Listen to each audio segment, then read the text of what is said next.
The Land of Roar, Chapter 2. Whoa! I say, standing at the attic door. I've not been up here for a few years, but it's even messier than I remember. Bags and boxes are piled knee-deep across the floor, and toys are scattered everywhere. There are broken bikes and a canoe tucked into the eaves, and I can just see the old sofa buried under a pile of blankets. It's a tip, but just standing in this dusty, untidy room makes me happy. This is where Rose and I used to play, the best games that went on for hours. I can't see any surprise, says Rose, poking around behind the sofa. My eyes go straight to the window. I'm expecting to see the inflatable skeleton or a load of boxes. There's nothing there at all.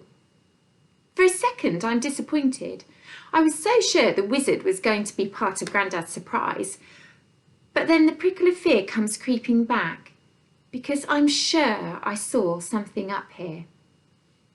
Just then, Grandad comes wheezing into the room. "So, what do you think of your surprise?" he says. I pull my eyes away from the window. "We can't find it."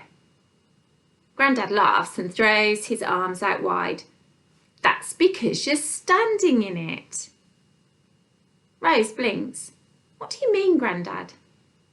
"The attic! It's your surprise! Isn't it amazing?"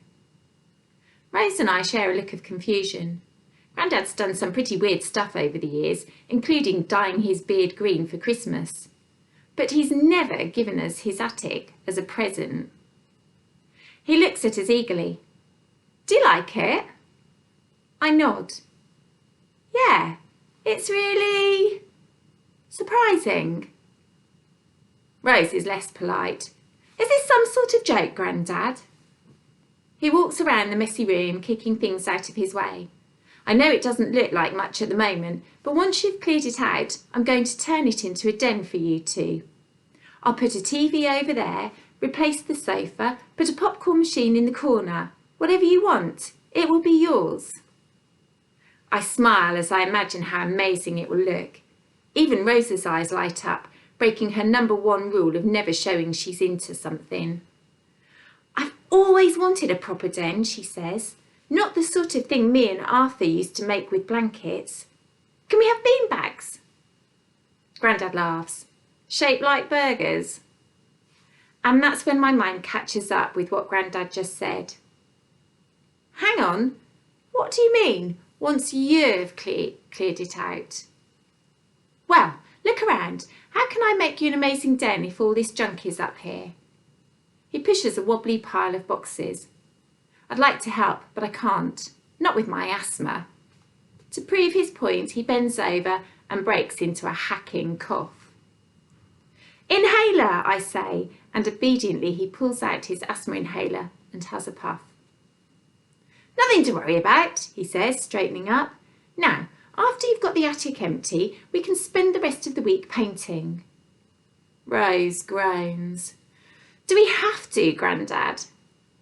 I'm with Rose on this. In just over a week, we start at Langton Academy, a huge secondary school that's packed full of big, scary kids, and that has a no talking in the corridors rule. I do not want to spend my last days of freedom doing DIY. "You have to if you want a den," says Grandad. Then he grabs a pile of comics and heads for the door. "I'll be in my shed." For a moment, Rose and I stand there staring at the chaos. Then Rose picks up a metre ruler, which for some reason is wrapped in tinfoil, and starts clearing a path through the middle of the junk. "This is my half," she says, and then she tosses the ruler into the messier part of the attic. "And that's your half." Next, she opens a cupboard and starts pulling out books.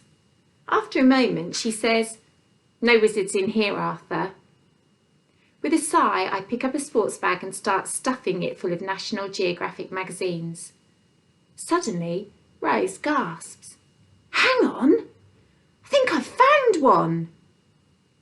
I can't resist looking up. Rose is grinning and holding up a large, dusty book. "My mistake. It's not a wizard. It's a French dictionary." I go back to the magazines.